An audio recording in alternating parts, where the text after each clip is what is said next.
Assalamualaikum warahmatullahi wabarakatuh. Alhamdulillah.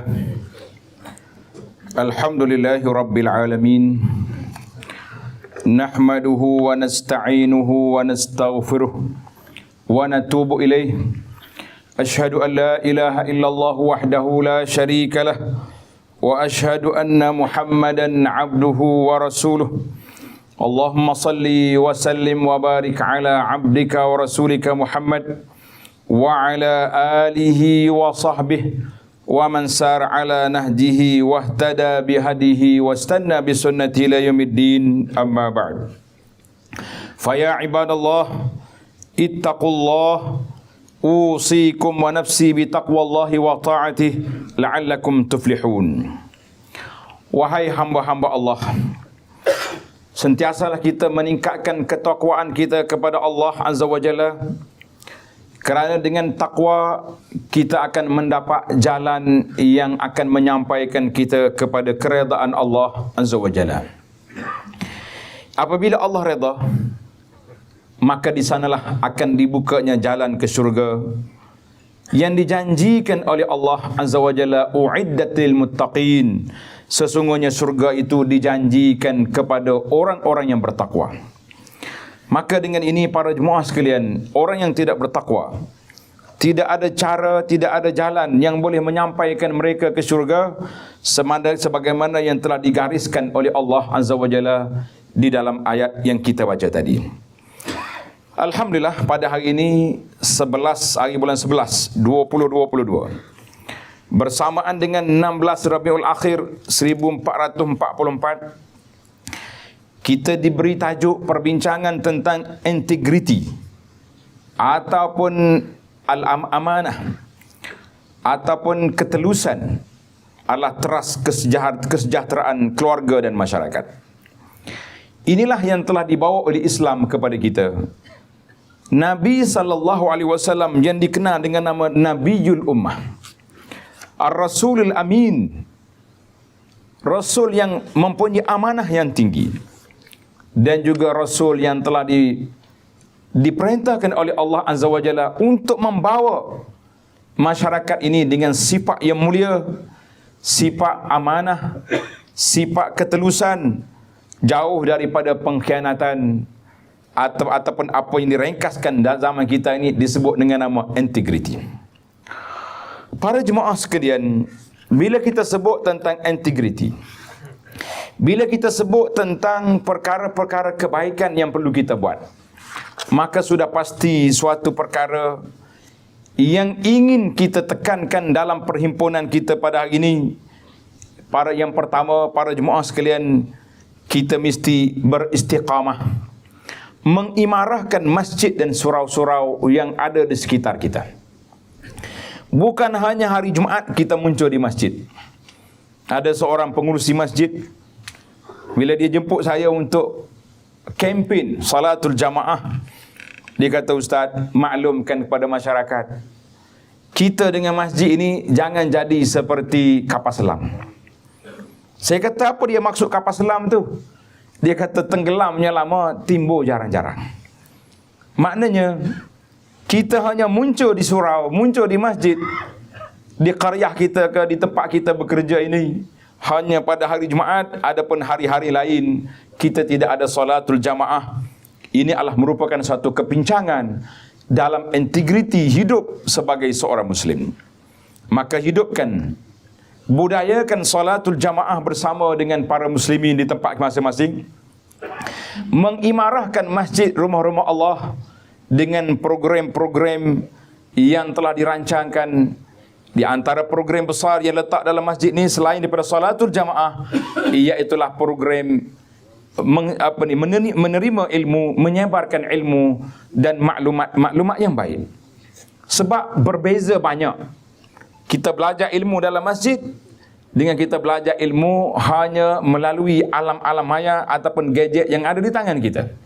Tidak dinafikan dua-duanya sumber ilmu, tapi tambahan lagi ilmu dalam masjid, iaitulah keberkatan, dilingkungi dengan rahmat, dan orang yang berada dalam masjid adalah merupakan orang yang didoakan oleh para malaikat Allah bermula daripada kita keluar rumah, berada di salat berjamaah, duduk dalam majlis ilmu, tunggu salat yang kedua, contohnya pada waktu kuliah maghrib, maka kita mendapat semua itu pahala, ditulis pahala berjamaah walaupun kita sedang bersandar di dinding ataupun bertongkat di tiang. Para jemaah sekalian, sebagai pemimpin dan juga ketua dalam keluarga, kita juga hanyalah memastikan ahli keluarga kita, khususnya isteri dan anak-anak kita, tidak mengabaikan salat, beretika dalam berpakaian, dapat membaca Al-Quran, mendidik mereka dengan ilmu Al-Quran. Kita hanya bukan baca Quran sekadar boleh baca sahaja, tapi kita juga mesti menaik tarafkan hidup kita daripada baca Quran dengan kita dapat memahami Al-Quran, kita mentadabbur Al-Quran, dan seterusnya kita beramal dengan isi kandungan Al-Quran. Saya kempen satu tajuk di bawah program Masuk Syurga Sekeluarga. Tak mungkin kita mendakwa kita nak masuk syurga sekeluarga, tapi yang pergi masjid bapa seorang, ibu kepada anak-anak pun tidak dibawa. Program-program hanya dihadiri oleh orang tua-tua, itu pun tidak dibawa balik ilmu yang dibelajari kepada keluarga.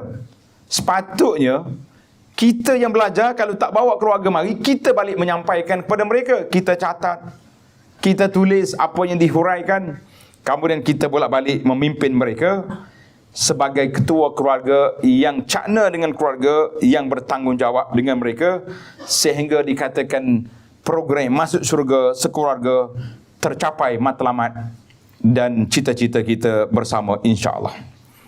Baik, kita juga sebagai seorang Muslim yang baik, adalah kita menjalankan amar ma'ruf dan nahi mungkar, mengeratkan persaudaraan sesama kita sebagai Islam, dan juga mengeratkan perhubungan di antara kita sebagai sama manusia.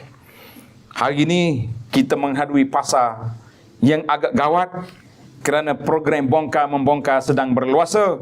Maka apabila kita mengatakan, apabila peristiwa itu tak dapat dikawal, kitalah yang mengawalkan diri kita supaya kita tidak susah di akhirat nanti. Sebagaimana Allah telah beri amaran kepada kita, ma yalfizu min qaulin illa ladaihi raqibun atid, tidak bercakap satu percakapan, termasuk juga tidak menulis satu tulisan, tidak meng-share satu share yang kita buat dalam grup-grup kita, apa saja grup yang kita ada, grup WhatsApp ke grup apa saja, illa ladaihi raqibun atid, kecuali ianya akan dicatat oleh malaikat penulis amalan. Karena itulah para pendakwah telah memberi peringatan kepada kita bahawa suratan amalan yang kita nak baca di hadapan Allah, kitalah penulisnya. Tuan-tuan, para jemaah yang dihormati sekalian, kita nak baca apa di hadapan Allah Azza wa Jalla nanti? Apa yang kita nak baca di hadapan Allah ketika kita akan berdiri yauma yaqumun nasu lirabbil alamin, pada hari manusia akan berdiri di hadapan Allah untuk dihisab, untuk dikira, untuk dipersoalkan segala perkara yang telah kita lakukan di atas dunia ini. Maka itulah yang menakutkan kita, itulah yang dipersoalkan di dalam bacaan Al-Fatihah yang kita baca, yang menjadi rukun dalam solat kita. Siapa tak baca Al-Fatihah, solatnya tidak sah, sebab dalam Al-Fatihah bermula dengan Alhamdulillahirabbil alamin, Ar-Rahmanir-Rahim, Maliki Yaumiddin. Maliki Yaumiddin ni kalau kita nak sebut dalam bahasa integriti sekarang ini, inilah ayat yang mendidik manusia supaya berintegriti dalam solat kita. Sebab itu Allah SWT telah sebut objektif solat, inna salata tanha anil fahsya'i wal munkar, sesungguhnya solat itu akan menghalang manusia daripada melakukan perbuatan keji dan mungkar. Tapi kenapa solat kita hari ini tidak berkesan? Kenapa selepas solat kita masih lagi, bahkan mungkin antara manusia dalam solat pun dia fikir nak buat maksiat lepas solat. Sebab apa? Sebab SOP solat itu tidak dipatuhi. Apabila kita baca ihdinas siratal mustaqim, bila kita baca ayat iyyaka na'budu, atau sebelumnya tadi maliki yaumiddin, Allah yang memiliki hari pembalasan, hari perhitungan, maka itulah yang menjadi tonggak kepada kehidupan kita. Barulah kita mari iyyaka na'budu wa iyyaka nasta'in, hanya kepadamu kami sembah dan hanya kepadamu kami minta pertolongan. Itulah yang menjadi persoalan yang besar dalam kehidupan kita berintegriti sebagai seorang Muslim. Jadi para jemaah sekalian, kehidupan di dunia ini hanyalah sementara. Tidak ada siapa yang dapat memberi jaminan bahawa hari esok masih untuk kita. Inilah rahsia Allah SWT kepada manusia, supaya dalam tempoh masa umur yang singkat ini, kita dapat melakukan sebanyak mungkin amal ketaatan, melakukan kebaikan sebagai bekalan untuk kehidupan di abadi. Sebagai itu, kerana itulah kata orang, dunia ini bukan tempat tinggal, tetapi sebenarnya dunia adalah merupakan tempat meninggal. Kita tinggallah di dunia ini untuk mengambil bekalan untuk kita tinggalkan selepas daripada kita mati. Kata di para pendakwah, manusia yang bahagia, manusia yang mati, kebaikan dia tidak mati. Tetapi sebaliknya manusia yang celaka, dia mati, kejahatan dia tidak mati. Ini yang perlu kita laksanakan. Kita ada wakaf, kita ada sedekah jariah yang disebut dalam hadis Nabi sallallahu alaihi wasallam. Kita ada anak-anak yang soleh yang kita tinggalkan untuk mendoakan kepada kita. Kita ada juga ilmu yang bermanfaat yang boleh kita ajar, kita sebarkan. Semua itu menjadi aset kepada kita. Mati tuannya, tapi pahalanya tidak mati. Yang kita bimbang para jemaah sekalian, tuannya mati, tapi dosanya tidak mati. Hasil daripada kita buat fitnah-fitnah yang kita sebarkan, poster-poster yang kita edit, video-video pendek yang kita share, daripada fitnah, kaki-kaki fitnah yang menyebabkan kita mati, dosa tidak mati. Itulah manusia yang celaka. Na'udzubillahi minal khuzlan. Kita minta pertolongan Allah Ta'ala daripada Allah tinggalkan kita begini, tanpa panduan, tanpa didikan. Para jemaah sekalian, dalam Al-Quran Karim Allah Ta'ala telah sebut, A'udzubillahi minasyaitanirrajim, Man amila salihan min zakarin aw unsa wa huwa mu'min falanuhyiyannahu hayatan tayyibah wa lanajziyannahum ajrahum bi ahsani ma kanu ya'malun. Sesiapa yang beramal saleh dari kalangan laki-laki dan perempuan. Ayat ini Allah pisahkan laki-laki min zakarin aw unsa, supaya wanita kita tidak rasa kecil hati. Tak ada nama-nama kami disebut. Ya ayyuhalladzina amanu sentiasa dipanggil orang-orang yang beriman. Tidak dipanggil ya ayyatuhal mu'minat. Tapi Allah sebut dalam ayat ini perbezaan laki-laki dengan perempuan. Sebab apa? Wahwa mu'min. Syarat dia seorang yang beriman. Sungguhnya kami akan menghidupkan dia dengan kehidupan yang baik, yang sesungguhnya kami akan membalas mereka dengan memberikan pahala yang lebih daripada apa yang telah mereka kerjakan. Jadi ayat ini menggalakkan kita suami, menggalakkan isteri supaya masing-masing berlomba untuk menjadikan amal, mengerjakan amal yang soleh. Jangan kata oleh kerana suami saya ni Pak Haji dah baik, suami saya ni ustaz, suami saya Pak Imam, saya relax-relax je kat rumah, tak payah buat ibadat. Kita kata tidak. Suami saya, suami saya. Saya sendiri sebagai seorang muslimah mesti ada aset yang tersendiri yang dia kena buat sebagai bekalan dia ke akhirat. Itu pun kita tidak menafikan ada terdapat sana dipanggil syafa'ah. Tetapi sampai bila kita nak bergantung dengan orang, sedangkan Allah Ta'ala telah perintahkan kepada kita supaya setiap orang mesti ada ibadat yang tersendiri, mesti ada menunaikan tugas yang tersendiri, yang tak boleh kita bergantung dengan orang lain. Jadi para jemaah sekalian, kita diperintahkan untuk melakukan amal ibadat kepada Allah dengan sempurna dan sepenuh keikhlasan. Itulah yang dikatakan oleh para ulama kita, dua syarat amalan kita diterima oleh Allah Azza wa Jalla. Syarat yang pertama ikhlas. Kalau kita buat sebaik mungkin ibadat, tapi kita tak ikhlas, kita nak tunjuk pada orang, kita nak suruh orang puji kita dalam beribadat, mencari like sebanyak mungkin. Zaman kita ni kita tak tambah satu lagi, mencari like sebanyak mungkin. Bahkan ada orang pergi Mekah, tunjuk dia beribadat depan Kaabah, mata yang sedang merah, alhamdulillah baru sudah menangis depan Kaabah. Ini apa cerita awak pergi Mekah nak tunjuk gambar menangis depan Kaabah? Menangislah kita dengan Allah Azza wa Jalla, tapi bukan untuk dipertontonkan, bukan untuk ditayang-tayangkan, kerana itu akan masuknya madakhilus syaitan, pintu masuk syaitan untuk merosakkan ibadat kita melalui hilangnya sifat keikhlasan kita kepada Allah Azza wa Jalla. Dan syarat yang kedua yang mesti kita patuhi di dalam gerak kerja kita, iaitulah mengikut sunnah Nabi sallallahu alaihi wasallam. Kalau kita ikhlas tapi ibadat kita tidak berpaksikan kepada apa yang telah dilakukan oleh Nabi sallallahu alaihi wasallam, maka kita mengatakan keikhlasan itu juga tidak berguna, sebab etika SOP syariah tidak dipatuhi. Maka dua perkara ini penting dalam hidup kita. Yang pertama ikhlas, yang kedua mutaba'atun Nabi, mengikut apa yang dilakukan oleh Nabi sallallahu alaihi wasallam. Para jemaah sekalian, sememangnya tanggungjawab sebagai muslim kepada Allah Azza wa Jalla mestilah dengan mengamalkan Islam sepenuhnya dan meningkatkan keimanan melalui ketaatan terhadap setiap rukun-rukun iman. Ulama Islam, ulama Ahlus-Sunnah mengatakan iman kita ni meningkat naik dan ada kala dia turun. Bila dia meningkat? Apabila kita banyak melakukan ketaatan. Contohnya mari bulan Ramadan, kita semua bersemangat untuk beribadat, bersedekah. Waktu pergi haji, Masya Allah, subuh pukul 4, pukul 2 sudah ada di masjid. Balik haji pula, subuh pukul 5, pukul 6 baru bangun. Contohnya. Maka itu dia panggil sudah down, dia punya meningkat ketika melakukan ibadat. Dia akan turun ketika terjebak dengan perkara-perkara yang tidak baik. Maka dengan itu, kita juga mengikut sunnah Nabi SAW. Dan dalam masalah integriti, ada satu lagi sifat yang mesti kita tekankan. Dia panggil sifatul ihsan. Sifat menjiwai bahawa kita duduk di bawah pemerhatian Allah Azza wa Jalla. Apa yang kita belajar dalam sifat Allah Azza wa Jalla, di antara sifat yang mesti kita kena hayati, iaitulah sifat Allah Ta'ala mengetahui, Allah Ta'ala melihat, Allah Ta'ala mengetahui, mendengar semua apa yang kita kata. Jadi kalau ada sifat ini terpasak dalam jiwa kita, sifat-sifat Allah bukan untuk dipolemik, sifat Allah Ta'ala untuk dihayati, maka ketika itulah kita akan lihat betapa pegawai-pegawai, betapa petugas-petugas, pekerja-pekerja akan berintegriti, sebab mereka tahu apa yang mereka lakukan itu ibadat kepada Allah Azza wa Jalla.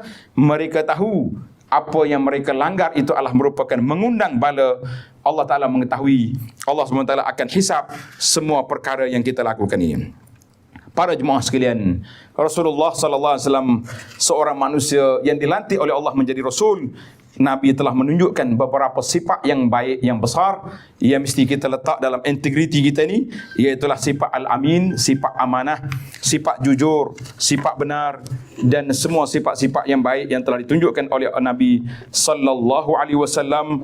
Maka tidak ada perkara yang boleh kita abaikan, kecuali manusia itu akan terabai daripada perkara yang tidak baik. Jadi para jemaah sekalian, inilah yang dikatakan nilai integriti, ialah pelengkap dalam membentuk keluarga dan masyarakat yang bahagia dan harmoni. Bahkan integriti ataupun akhlak yang berlandaskan nilai-nilai Islam yang berpaksikan kepada kekuatan rohani dan akidah, ialah penyelesaian terbaik kepada permasalahan integriti di dalam konteks peribadi, keluarga, organisasi dan juga negara. Sesungguhnya nilai-nilai integriti terbentuk melalui sifat amanah, kejujuran dan kepercayaan dalam memelihara kepentingan seluruh manusia tanpa mengambil kesempatan untuk kepentingan diri. Kerana itu, seorang yang menjalankan amanah dengan baik boleh dianggap sebagai seorang yang penuh berintegriti, dan dia mampu membawa kecemerlangan terhadap tadbir urus sesuatu organisasi, keluarga, masyarakat dan negara. Sebagai contoh, kita sebagai seorang kaki tangan, sama ada kerajaan ataupun swasta, ataupun kita sendiri punya pejabat, yang berintegriti akan mempunyai tingkah laku yang baik dan tidak mudah terpengaruh dengan tingkah laku yang negatif, seperti culas. Mari orang panggil masuknya tanda masuk pejabat tapi tuan tak ada, mencuri, ponting kerja, buat klaim lebih daripada apa yang kita lakukan, rehat lebih daripada waktu dan lain-lain. Perkara ini akan memberi aspek impak positif, bukan saja kepada individu sebaiknya kalau kita jaga integriti dengan baik, maka semuanya akan menjadi baik. Karena itulah Allah Ta'ala sebut dalam ciri-ciri orang yang bertakwa dalam surah Al-Mu'minun ayat 8, walladzina hum li amanatihim wa ahdihim ra'un, dan mereka yang menjaga amanah dan janji-janjinya, itulah orang-orang yang baik. Jadi para jemaah sekalian, sebagai sebuah negara yang mengandungi masyarakat majmuk, kita tidak diajar untuk berkelahi dengan orang-orang yang bukan Islam. Bahkan kita diajar supaya saling hormat menghormati, untuk menjaga perpaduan kaum. Tetapi kita juga dilarang daripada mengapi-apikan perkara-perkara yang boleh menimbulkan perbalahan, dan orang-orang yang bukan Islam patut juga menghormati pendirian umat Islam. Jangan buat tuduhan-tuduhan kononnya orang Islam ni teroris, orang-orang Islam ni ganas, macam-macam gelaran yang diberi. Kita kata itu adalah satu perbuatan buruk yang boleh menimbulkan api perbalahan sama-sama kita. Maka kita jaga keharmonian supaya tidak ada persengketaan. Kesimpulan daripada khutbah yang kita sampaikan ini, yang pertama, asas dalam membina integriti dan akhlak yang baik ialah dengan mengamalkan Islam dengan sempurna, meningkatkan iman dan membentuk sifat ihsan dalam diri kita. Yang kedua, tingkatkan nilai-nilai integriti dalam diri dengan memupuk sifat amanah, jujur, ikhlas, mengikut apa yang diajar oleh Nabi sallallahu alaihi wasallam, berkata benar dan bertanggungjawab, serta kikislah segala sifat negatif seperti suka melakukan khianat, mengambil kesempatan, penipuan dan macam-macam bentuk yang disebut dengan nama skema dalam zaman kita ini. Yang ketiga, amalkan nilai-nilai integriti dalam kehidupan. Didiklah ahli keluarga dan anak-anak untuk mengamalkan nilai-nilai akhlak yang mulia, bermula dari rumah sehinggalah sampai kepada peringkat negara. Jangan pula kita ajar kita anak suruh jadi baik, tapi kita juga telah tunjuk teladan yang tidak baik kepada mereka. Maka ini satu perbuatan yang tidak baik. Barakallahu li wa lakum fil Qur'anil azim, wa nafa'ani wa iyyakum bima fihi minal ayati wa dzikril hakim, wa taqabbala minni wa minkum tilawatahu innahu samiul alim. Aqulu ma tasma'un wa astaghfirullah li wa lakum wa li jami'il muslimin wal muslimat fastaghfiruh innahu huwal ghafurur rahim.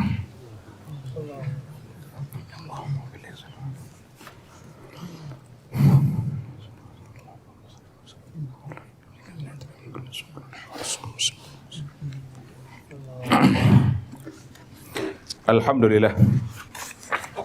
Alhamdulillahilladzi hadana li hadza wa ma kunna linahtadiya laula an hadanallah. Asyhadu an la ilaha illallah wahdahu la syarikalah wa asyhadu anna Muhammadan abduhu wa rasuluh. Allahumma salli wa sallim ala abdika wa rasulika Muhammad wa ala alihi wa sahbihi ajma'in wa ba'd. Fa ya ibadallah ittaqullah.